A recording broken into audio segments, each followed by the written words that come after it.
Hey, there we are. We're live. All right. So, men, come to you tonight. Open hands, an open heart. Just me. Um, it's been great. The last 5 Mondays, I've been joined by some really good men on the journey of self discovery. Those men had just completed the Legacy Weekend, and this is a men's weekend that I am the lead trainer at, and I run it with a lot of other really good men, and have been doing it for about 15 years or so. It's a real passion of mine. So, just the way this all timed out, the weekend happened. A few weeks went by, and decided, I'm going to start doing these live events. Finally got a chance to pin a date down to Monday night. And what better way than to start it off by having, these men on. And just to start, the group was kind of getting up and going, and just wanted to give them some juicy conversations, real conversations. So I think that's what's lacking in today's world, but I don't want to digress. I don't want to go into it early. So worked out great. I thought there was 5 great conversations, and here we are in December. Got a lot more new men in the group. Thank you for showing up. Thank you for being part of the conversation as well. Please, we need all the wisdom that's out there. Not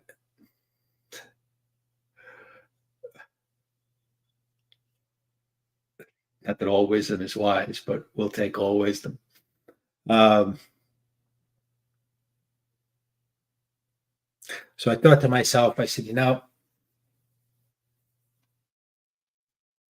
after a while of seeing someone, like I'm a researcher of some sorts. I want to know. So if somebody says something or I hear a book, I'm Googling, I'm researching. Who's that guy? I like what he said. What else? Where else is he?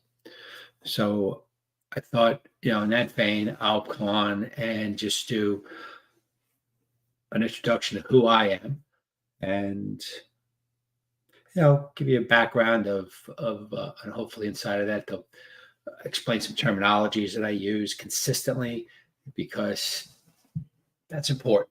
That's like real important. A language is just a vehicle, right? It's a vehicle to describe what's in here and what's in here and how we affect what's out there.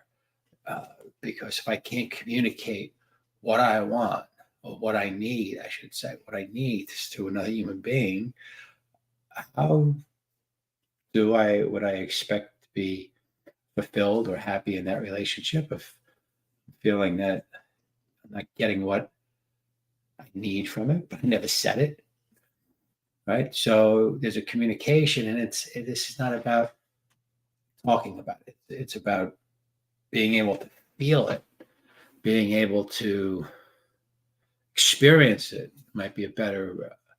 And then how to put that experience, how to put that feeling into a language that can then you can tease it out, right? What are these feelings? How do I go? Oh, that's what it's for. And then make the shift. I think language can help with that too. So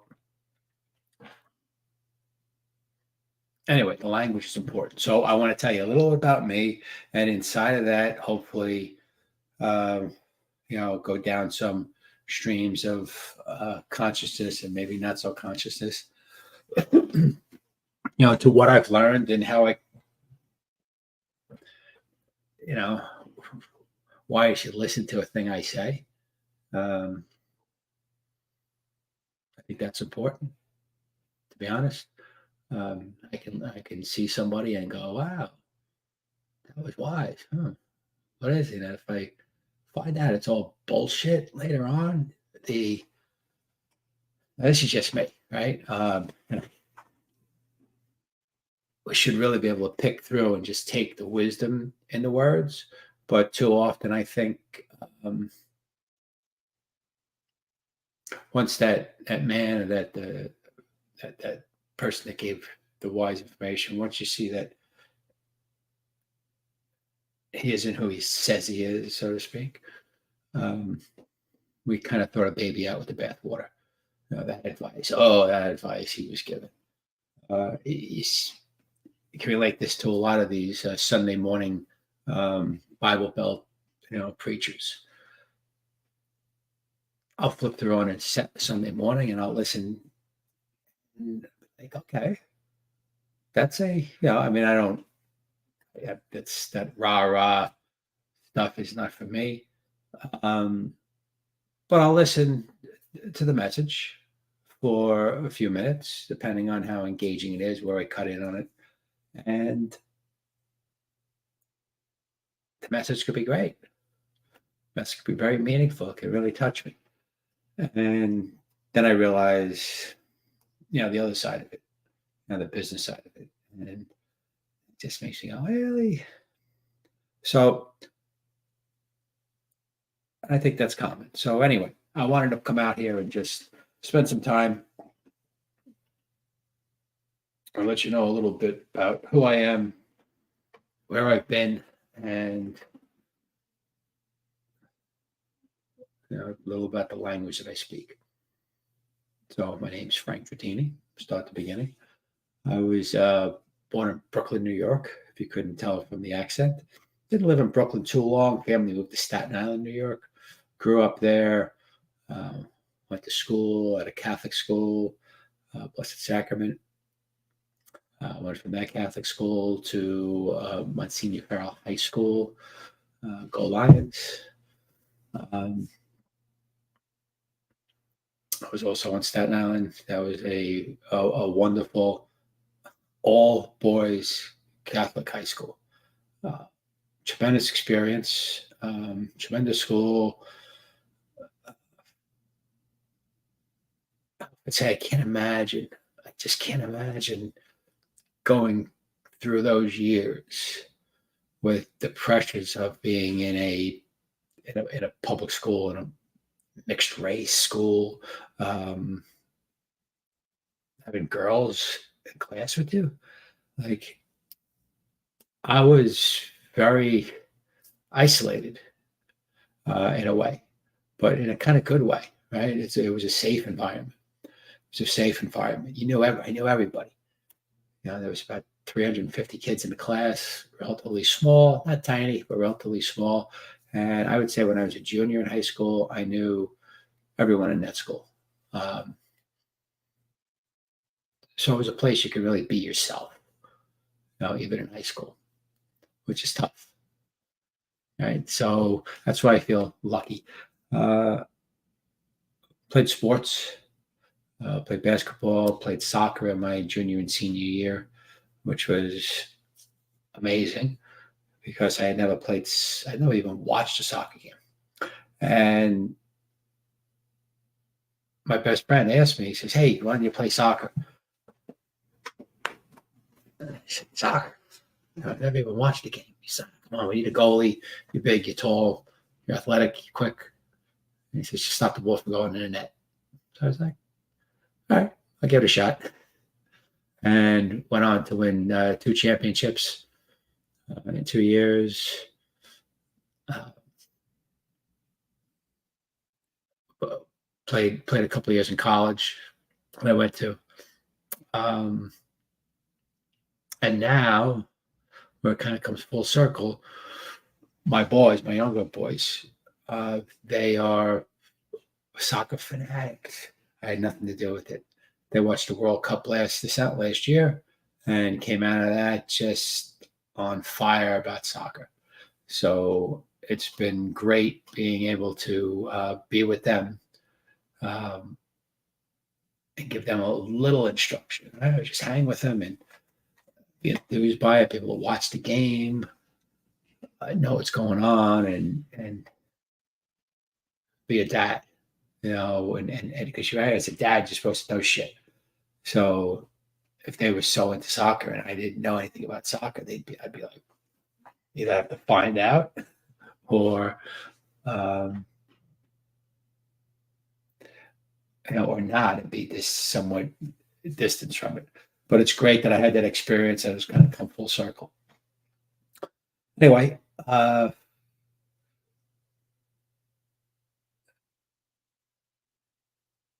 school, I guess there was a lot of profound things that happened. Right? Life, it's just life. And I guess one of the earliest things I would say that kind of set me down the path, a different path, was getting notification from the Department of Defense that I was medically disqualified for the ROTC scholarships that I applied for.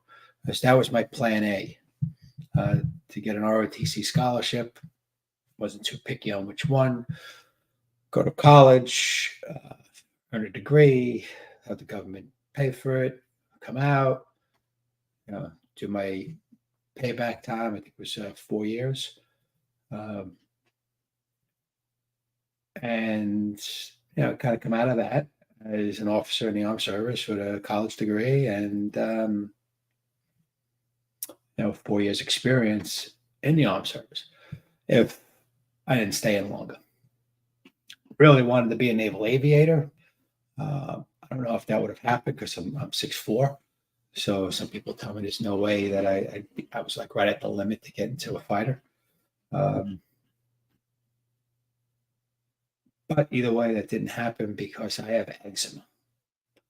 Right? Yes, eczema. Dry skin. Still have it to this day. Not too bad, but as a kid, I had it bad. At that time, my life, I didn't have it too bad, but I was very open about it. And that's something that was just, I was disqualified.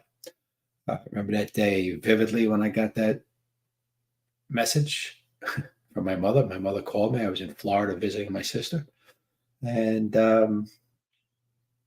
said, "You've been medically disqualified. Can't get it."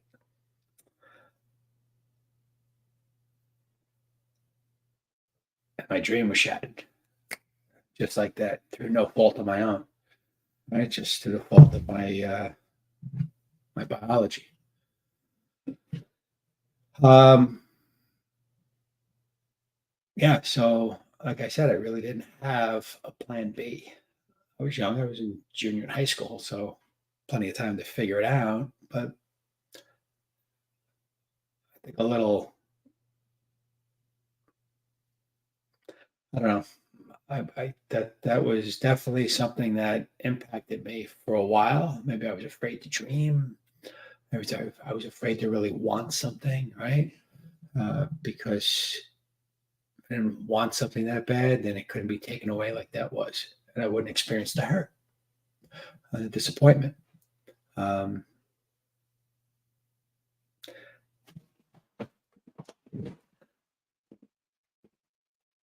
so I decided to, well, moving on. Obviously, I started working downtown Manhattan. I actually worked in the World Trade Center, two World Trade Center, and was there for, I don't know, 4 years, maybe 3, 4 years, while I went to college in Manhattan.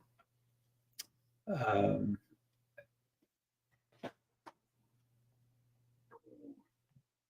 Sorry, I just want to check to see if anyone's on the live. I can't see if they are.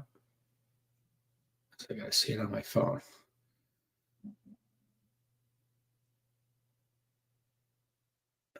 So I'm live. There's Lindsay. Hey, Lindsay.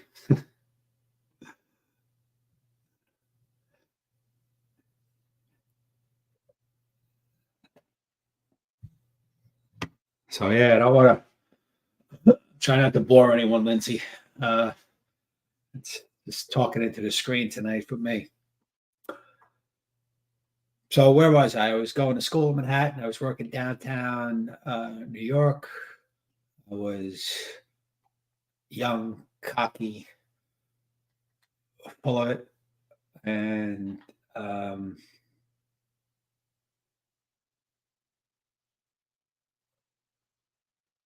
didn't always make the best choices.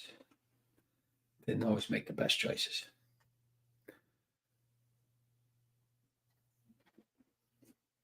I don't want to go too far down that rabbit hole of my life right there because that's probably more for another episode. Um, but I came out of that 20 to 25-year-old period, maybe 20. My father passed away when I was 23, cancer. We did not have the best of relationships. It wasn't super contentious, I don't think, but we weren't best buddies either. There was definitely some headbutting, but not bad. Not bad. Anyway,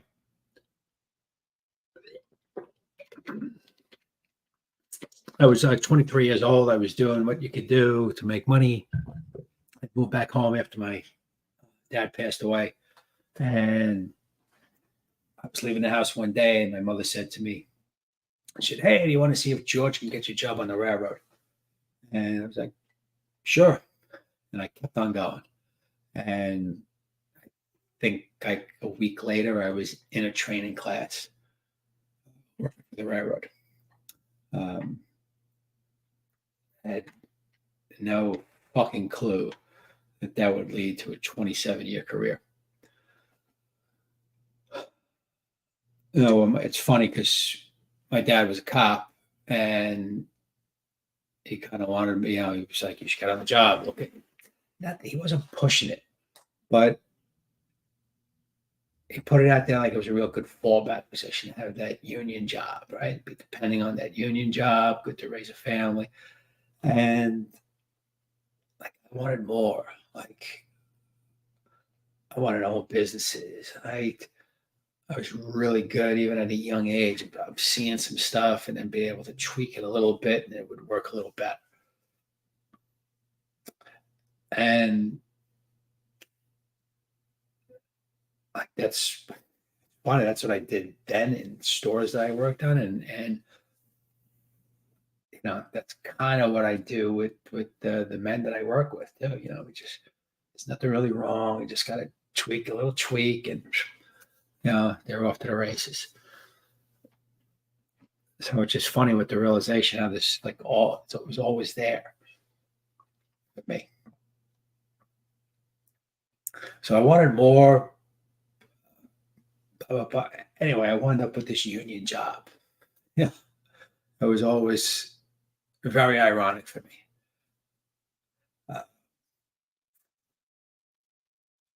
I get married, have 2 kids. Those two, that's definitely a story for another day. If I go down that rabbit hole. Oh, you know what?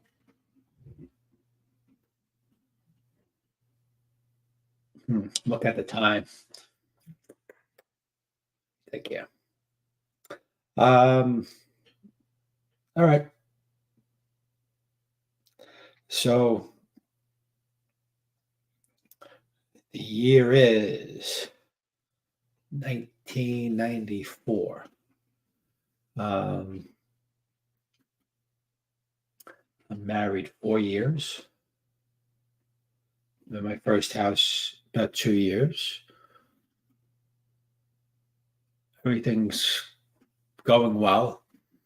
And me and my wife, Andrea, decided to get pregnant. And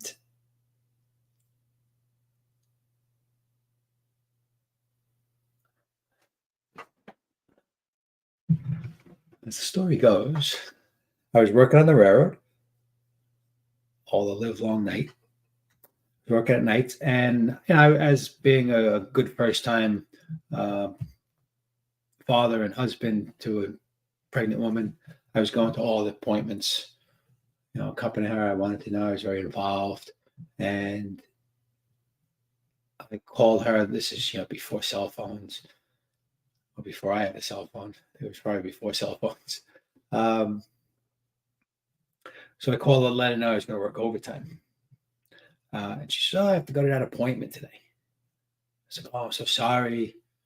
Wanted to be there." No, no, no. It's just the glucose tolerance. I just have to drink something that and they pee or they take blood. I can't remember, and it tells them if they're going to be potentially diabetic during the pregnancy, which is not a good thing. Excuse me. So anyway, um,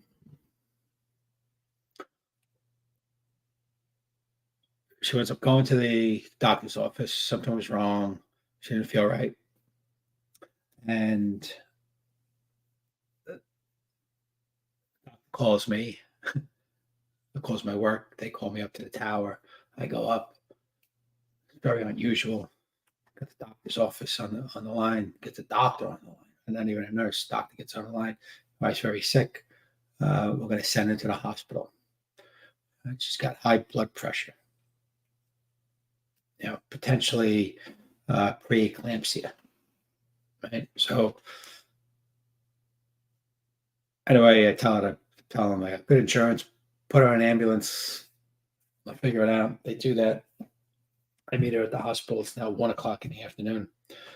I worked 11:00 the night before.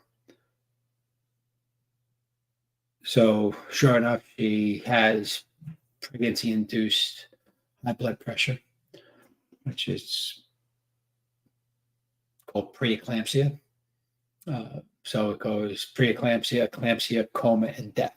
That's the progression of this thing. The only way to stop it is delivery of the baby. So that's what happens. That's what has to happen. They measure the baby. I would take down for a sonogram at one point, take her down for a sonogram, and they measure the baby, and they determine the baby is 1 pound, 14 ounces by the measurement. And he has a reverse diastolic flow. Still not sure what it is, but I knew when I heard it, it wasn't a good thing. Anyway, my thought right then was, oh, well, we're young. We could try again. No clue, reference, idea that a baby that small could live or would live, the viability of it. So I just, in my mind, it was just kind of what was, it's what was going to happen. And the baby needed to get delivered because my wife was preeclamptic. It goes to eclampsia, to coma, and death. So there was no choice. There's no medical choice here. Anyway, he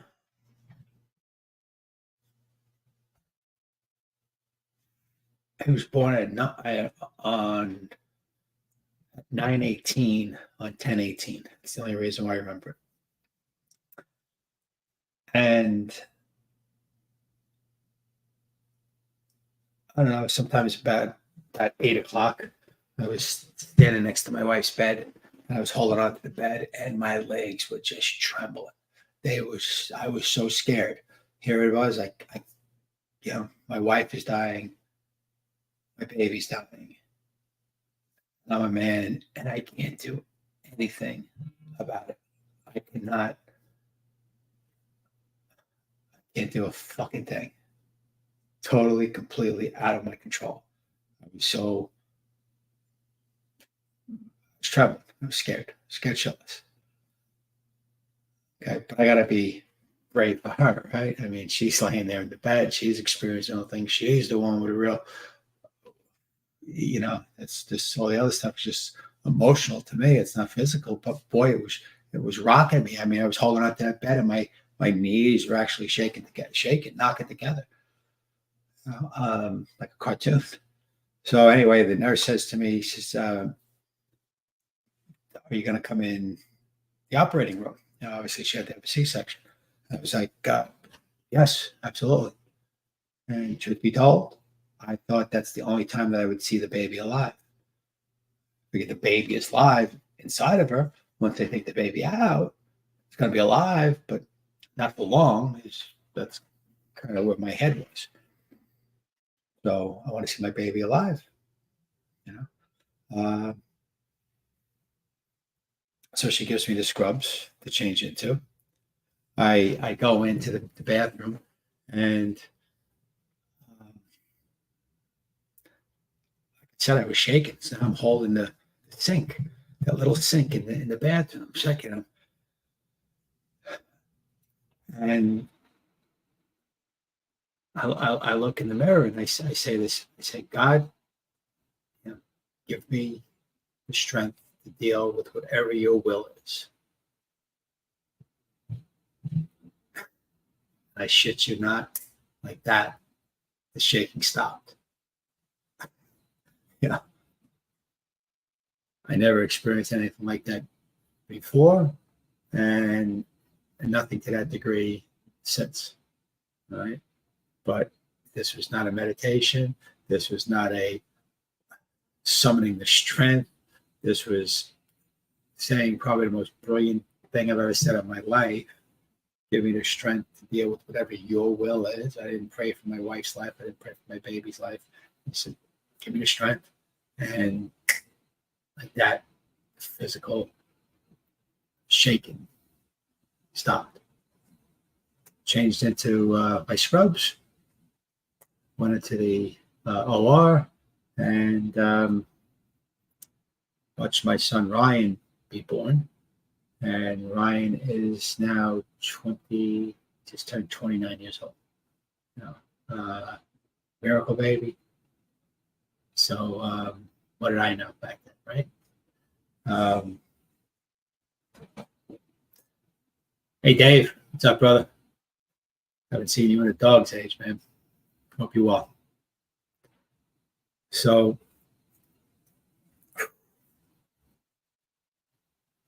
yeah, that was a lot. That was just the beginning, right? That was just the beginning of that ride. This baby was born 1 pound, 12 ounces, 798 grams. Back in the day, that was a really good weekend. So, well, maybe better than a good weekend. But, anyway, fast forward a couple of years, and my wife got pregnant again. Yes, she wanted to. I was happy with the one, but she was one of 12 children, brothers and sisters. So she couldn't imagine having an only child. She thought that was cruel and unusual punishment. So we decided to have another baby. Same thing wouldn't happen again, but it did kind of. Not the same exact thing. With Nicholas, she had in utero growth retardation. So a special high risk pregnancy. And they caught that the baby wasn't growing. They wanted to maximize the pregnancy. Doctors kind of hinted that this would be tough. And if we didn't want to continue, it was a Catholic hospital. So by policy, they weren't allowed to recommend terminating the pregnancy. But it kind of hinted that it wasn't going to be easy. It could be very, very rough. It's the size of the baby. Anyway, had a walking, talking miracle, 2.5-year-old miracle at home. Couldn't do it. And my son Nicholas was born at 1 pound, 2 ounces. Yes, I've had steaks big. It was 510 grams. and went down under 500 because they lose the body. The water comes out pretty quickly. Anyway, Nicholas is now 27. He has cerebral palsy. He was diagnosed when he was a year and a half, but he's very functional. He's a delightful young man, very funny, does imitations, likes to read, likes to watch TV, likes to watch movies. It's always been developmentally delayed. He's got some physical issues as well, but just a really, really good human being. Very proud of him.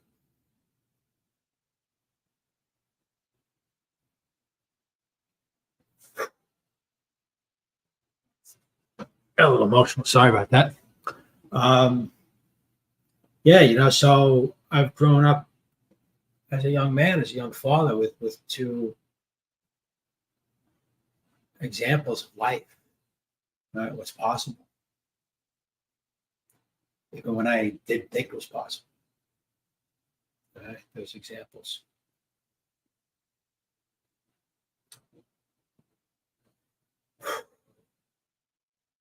And they're inspirations. They're inspirations to what's possible, and life just keeps on, just to keep hanging in there, right? Just keep battling away. Sometimes that's what we got to do. Just one foot in front of the other, one more breath, one more push, one more step, one more day. Right? Sometimes that's what it comes down to.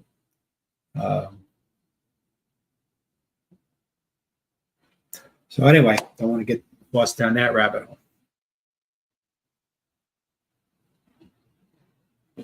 Several years later, my son Ryan has started jumping around with the what were they? The Teenage Mutant Ninja Turtles, and he's jumping around. He's not doing it right. Obviously, he's like 4 years old. And I mentioned to him. I said, "Do you want to learn how to do that?" He was like, "Yeah." I always thought the martial arts was such a cool thing. When I grew up, there was one kid in the neighborhood, Ali. I don't remember his last name. He was, I don't know if he was full Filipino, but it was definitely part Filipino. He was just a really cool kid. Just a year older than me, but maybe 2 years older than me, but he just presented much more mature, very confident, good athlete, good kid, just a good kid. And he trained. No one trained back then. Very few people trained back then. So there was a couple other kids that I kind of held in high regard that trained. But I never did. I was a ball player. Basketball, baseball, football. And when I graduated high school, had a cup of coffee in a dojo in Staten Island. Had to dip my beak a little bit, and then come back to this time when my son wanted to learn. So I brought him, and the Korean math. I looked all around different schools in Matawan, New Jersey, and I found Master Nam. And Master Nam said, "No, he's too young. He's too young. He won't listen." He says, "But what about you?" And it's like, "Oh, no, I got a golf trip coming up." I was a golfer back then. And I said, "I got a golf trip coming up. Maybe when I come back from that, I'll see you." And I knew I needed to do something to get more flexible. Long story short, I went back, I signed up, and caught the bug. Just caught the bug. Gave up golf, and really was training 3, 4, 5 days a week. Uh, that was Taekwondo. First stepped into. I was so fortunate because Master Nam was from South Korea. Great man, great martial artist, not a great businessman. So we didn't have a big school. I can't tell you how many private lessons I went to because I was the only one in the class when I went, and I went so often. So my learning really accelerated. And I often say he was like my own Mr. Miyagi. And we were contemporaries. We were about the same age. Um, his son and daughter would be there on Saturdays, and then my sons would play with them. Um, it was a really good time. It was a really good time. Um,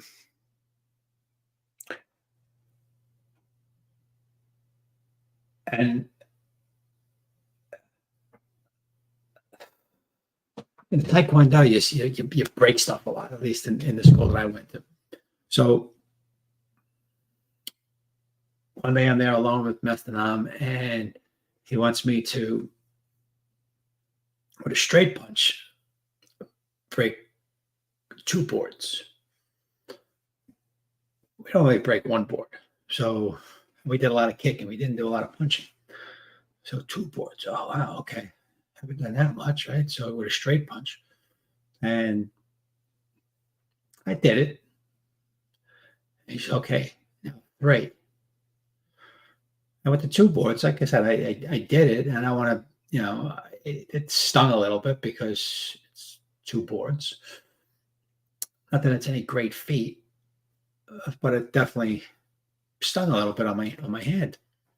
And he said, okay, now 3. He said, what you have to do is you have to use the key. I don't know what the heck he's talking about. So he says, ki, the ki, which is the energy yell. Ki, make sure you ki, make sure you ki. Okay.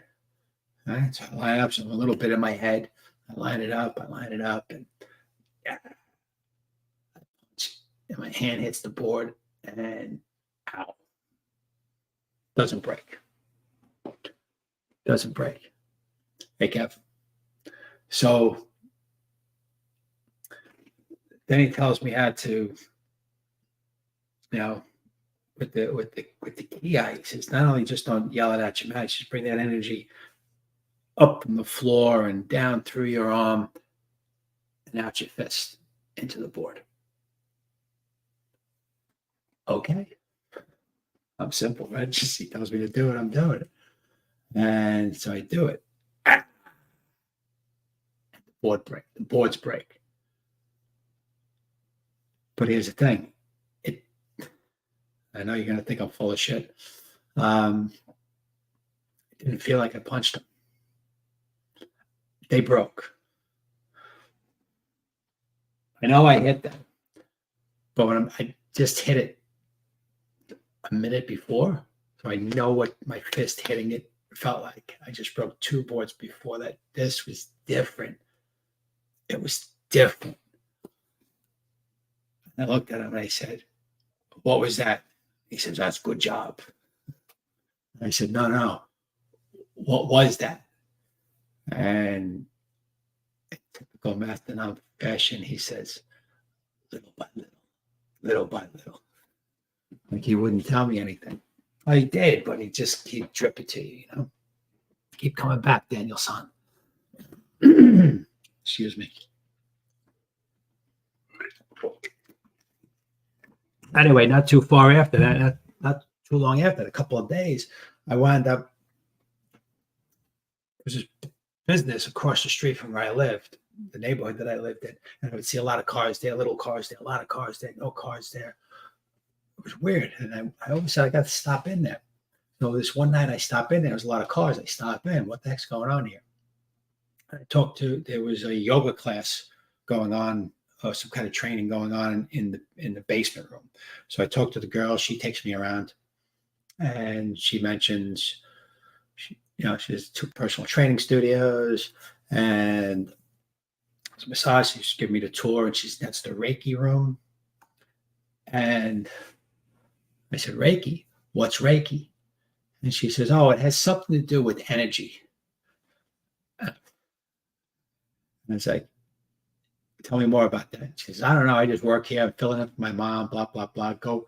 You got to talk to Tony. He's the owner. So go through some steps, make an appointment, see Tony, come and sit down with Tony. I got to go back now. So after Nicholas was born at 1 pound, 2 ounces, right? 5 weeks after that, his mother, Andrea, has a postpartum stroke. Right? She woke up in the middle of the night and she fell down to the floor. Apparently, she had a stroke when she was sleeping. 5 weeks after she gave birth to our son Nicholas, and was left paralyzed on her left side. But that night when she went down, I wake up, I wound up, calling 911. And interestingly, she was on her way to the bathroom. So I picked her up, brought her into the bathroom. She couldn't really walk. She stroked. I didn't know what was going on. I called 911, and I remember saying to 911 operator, I said, yeah, I need help. My wife's had a stroke. She was like, well, how do you know that, sir? And I was like, I don't know. Like, well, she said, it might not be there. Don't worry. Stay with her. Someone's on the way. Who shows up but a Mattawan police officer? Tony.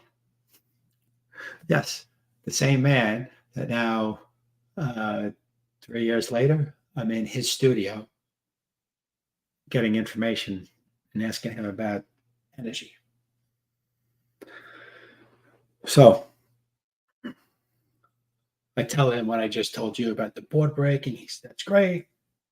Have a conversation. And I wound up training with him to learn Reiki.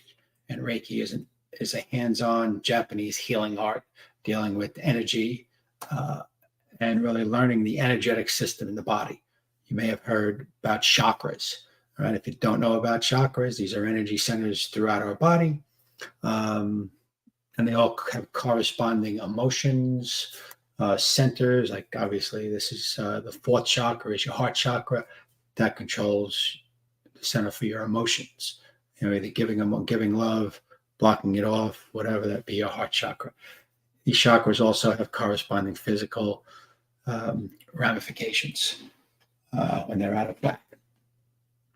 And you got the seventh chakra, the sixth chakra, fifth chakra, fourth chakra, third, second, and the perineum, which is your root chakra.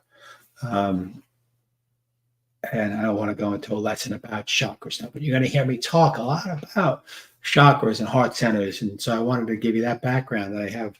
I became a Reiki master. Actually, I was a Reiki level 3. The only way Tony would make you a master is you had a desire to teach Reiki. And I've said it on this channel before that everything that I've learned that's helped me, I've just had a desire to teach, except for Reiki.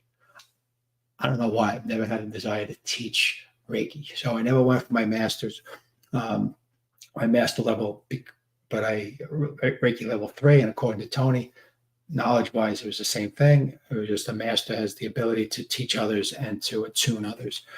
So chose not to do that. But it's opened up a whole new world for me. Like knowing it wasn't when I learned stuff like this for me, it's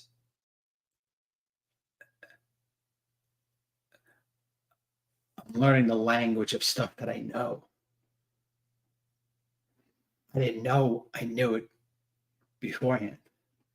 When I learned the language, it all came very easy to me. Applying it became very easy, ridiculously easy. I have nothing to do with it. I'm just a conduit. That's the way I look at it. And I won't go into the stories of people I've worked on that just at the time, I thought it was crazy stuff that was happening. Okay, but I had to learn that it was just the energy, and I was just facilitating some healing. So that's kind of where I got the hook for me that I can make a difference. Like I can make a difference in a person's life just with an intention and putting my hands on them. Um, Foreign fucking concept, dude. Like, yeah, just but I learned more and more, and so it was this whole world is opening up for me. The towers just came down. That's when I got my Reiki certification. This right around the same time the World Trade Towers were bombed. It was like that portion of part of my life was gone, and something else was starting. I know it sounds cliche, but it's like just had this awakening, kind of. I mean, yes, a spiritual awakening happened because I got in touch with that spiritual side of myself that was somewhat suppressed because I said I went to Catholic grammar school and Catholic high school. Well, that Catholic upbringing really kept me separate from God. That's how I experienced it. Didn't know it at that time, but that's what it did for me. And again, how can I know this? Because when I said that simple prayer that no one ever taught me how to do, but I said it,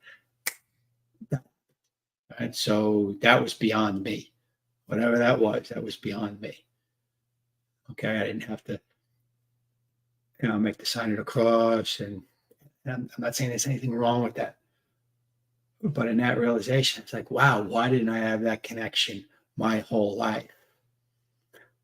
Because I was taught it had to go through an intermediary, uh, in a sense, the book or the priest or the very memorized prayer. Um, that's the way. That's the way. I don't want to blame the people that taught me, but that's how it landed on me as a young child. And I know I asked questions that were rebuffed at some point because I was always a curious kid. Anyway, so yes, this was a kind of a spiritual awakening for me. Um, and then I also became Tony's. Remember, he had the personal training studio. So at one point, he asked me if I wanted to be if I wanted to do any personal training, because he was doing something very different: body, mind, and soul, body, mind, and spirit. Everything was body, mind, and spirit in the personal training world for him back then, 25 years ago. Okay. You couldn't find a yoga magazine that would say body, mind, spirit, much less a men's health magazine. Now, body, mind, spirit's all over the place for everybody. Okay. So you're going to hear me talk that language a lot. The three legs of a stool: body, mind, and spirit. And to do this wobble of to keep them, you don't keep it in balance, you keep it going. See my endo board back there? All right, that's a balance trainer. That's a balance trainer. Great tool. Haven't been on in a while, but it's a lot of fun. So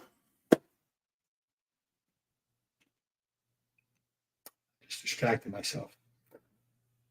So you're going to hear me talk a lot, body, mind, spirit. All right, that goes along with my martial arts background. That goes along with my the Reiki, with the energy background. And through that training, just wanted to check the time. I start training with Dr. Carolyn Mace. She wrote one of my Anatomy of the Spirit. It's a great book that she wrote that was recommended to me with my Reiki training. And then she wrote this other book called Sacred Contracts. So when I was told, I'll tell this quick story. I don't know. None of my stories are quick. I can't apologize for that.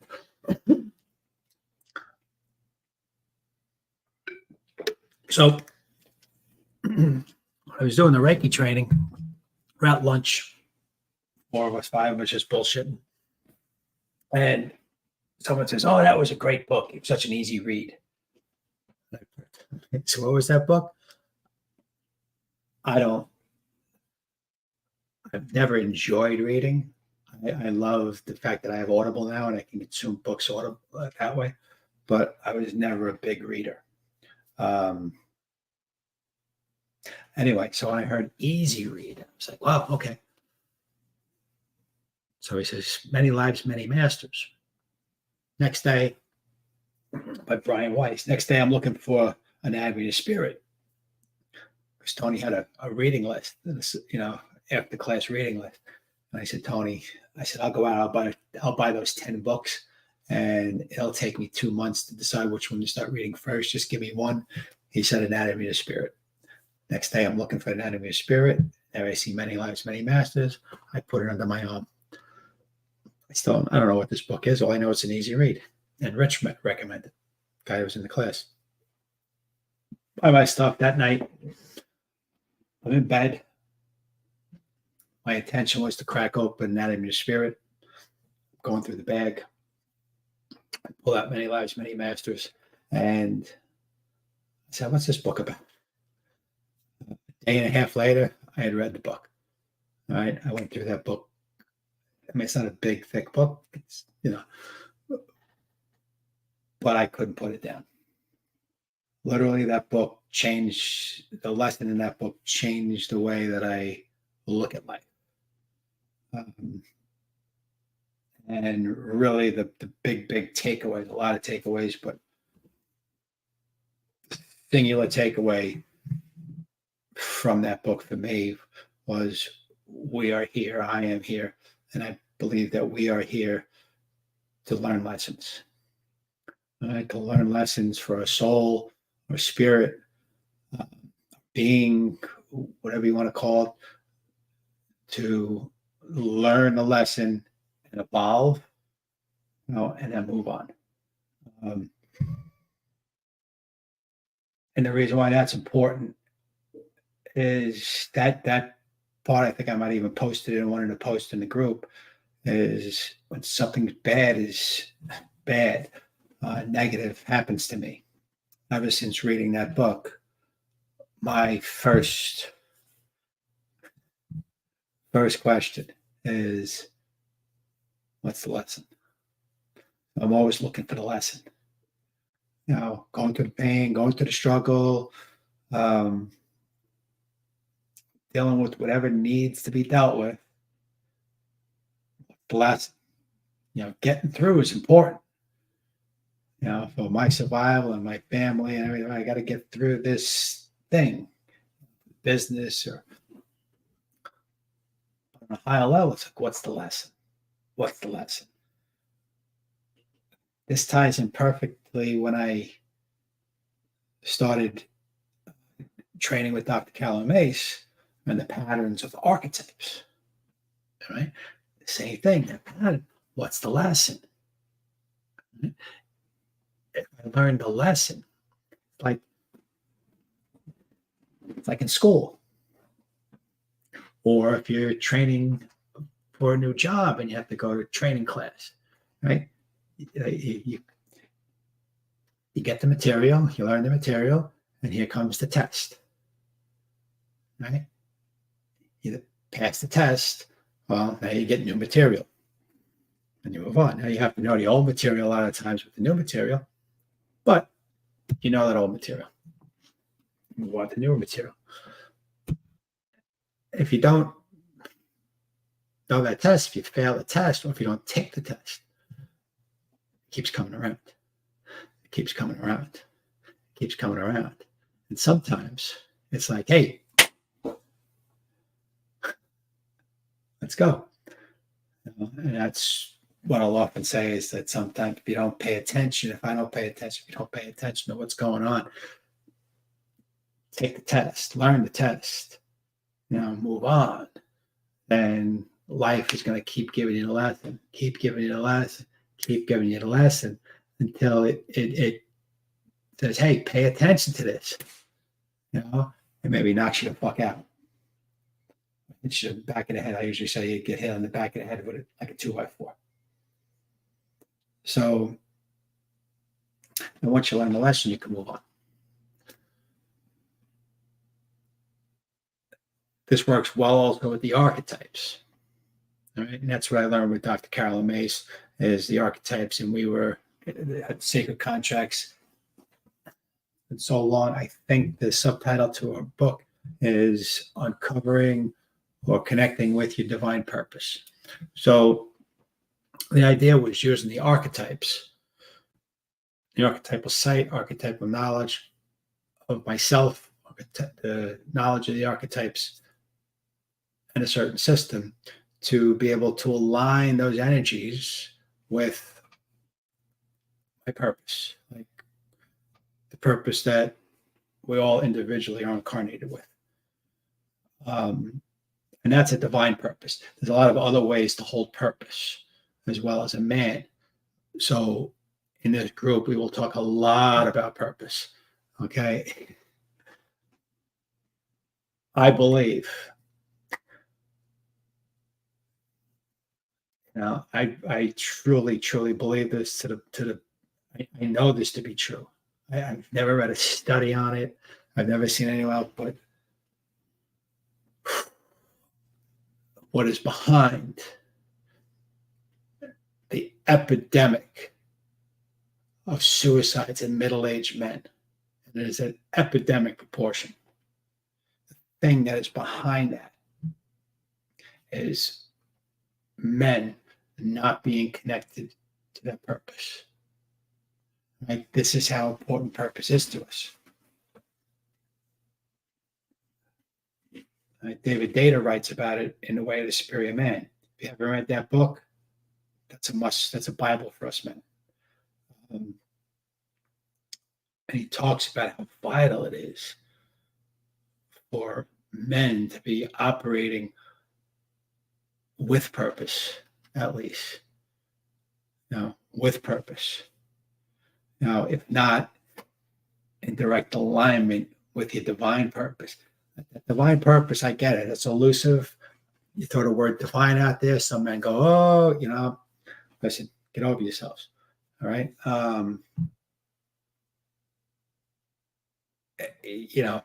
Purpose. If you can latch on, you can uncover and articulate with words, right? I went back to the language before, right? That's why it's real important. What's inside that drives you no matter what. And you can write that down on paper and try to live into it. I don't know if you can live into it, but you can try to live into it. That's some powerful shit. All right.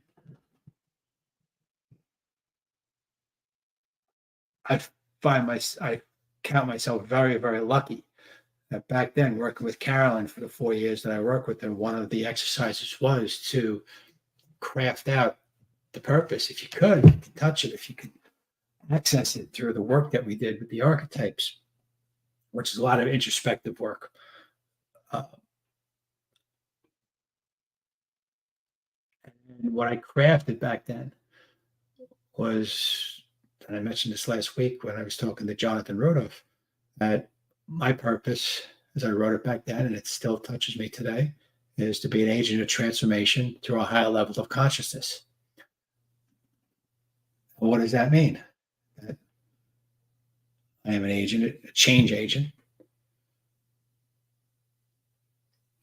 through a higher level of consciousness, which is just a way of saying seeing things different, maybe putting a different spin on it, thinking about things differently. There's a lot of ways that could be interpreted, and I operate through that a lot of ways. So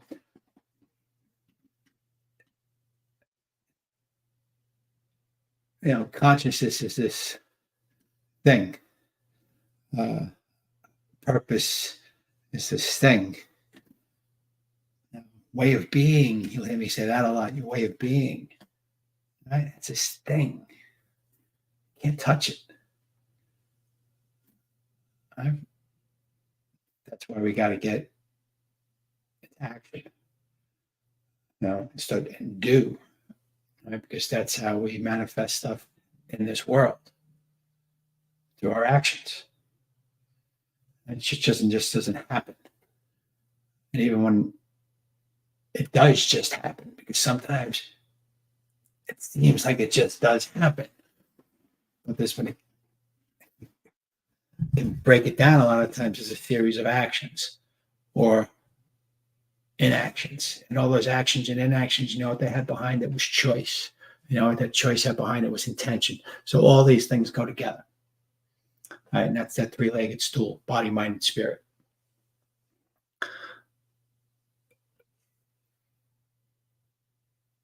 So, where are we? We're at 9 o'clock.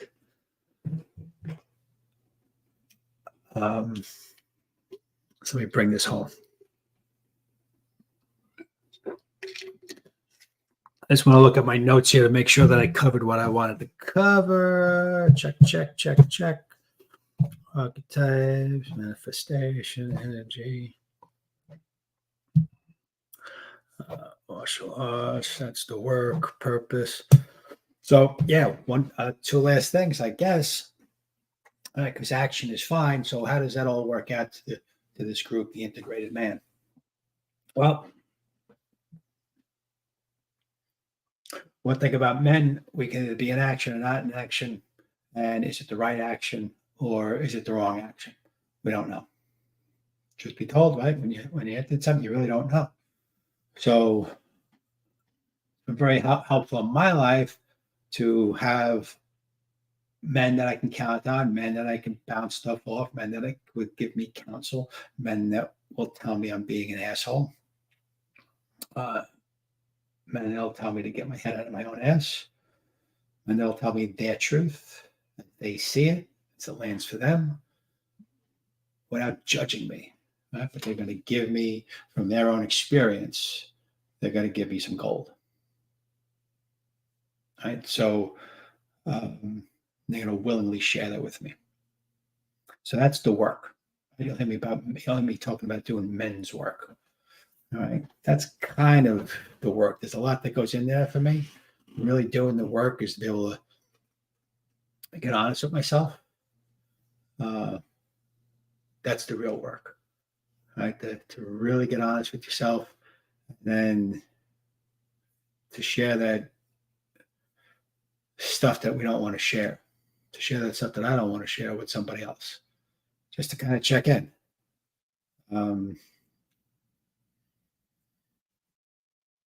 Because if I just hold it in here, I'll speak per. When I just hold it in here,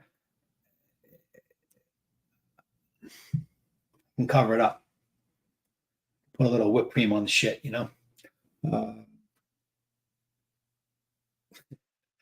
serve it up like custard pie.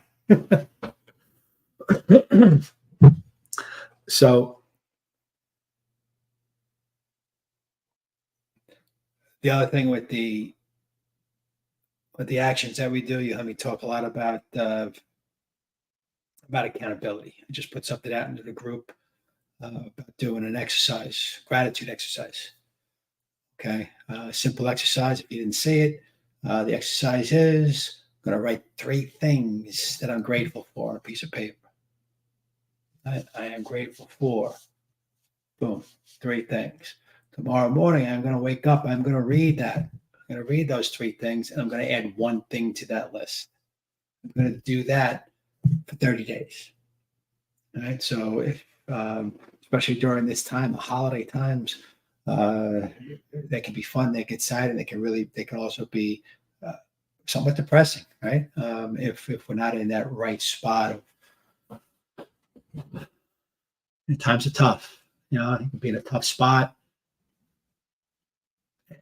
Kind of going around, say, well, I'm supposed to be happy now. It's Christmas, and just feeling somewhat depressed, hunkered down. Light just changed, right? We just lost our daylight. We just lost our sunlight. That's real shit. Seasonal depressive disorder, right? It's real. Right? It's just a physiological change there. Remember, body, mind, and spirit. All right. Put that on to maybe you just lost your job, you're not getting paid as much as you like. You're not, and all of a sudden it could be the heaviness of melancholy during this time that's supposed to be joyous, but it's not sometimes. I can hear for some people, and I get that. So here's an exercise, right? Actively be grateful. You know, it's there. It's there. Right? I can be grateful for a lot of things. I am grateful for a lot of things. This exercise is important. So I invite you to do that. I invite you to do the work.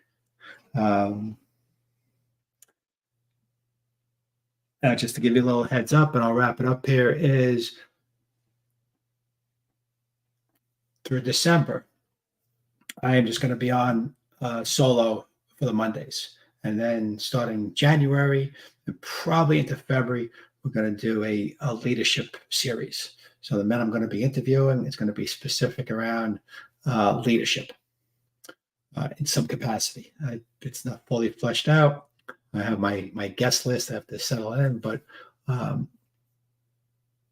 it's not just going to be about how to be a good leader. Trust me, it's going to be about the struggles of being that leader and how we get through. So it's going to be a lot. If you don't think yourself as a leader out there, bullshit. You're a man. You need to be a leader. That's another thing. I'm not a leader. Well, guess what? The best followers are good leaders. Right. So we're all leaders. Right. If you want to be a father, you're a leader. If you want to be a husband, you're a leader. You better be. Right. You better be. Or put the fucking the bone through your nose and get drug around. All right.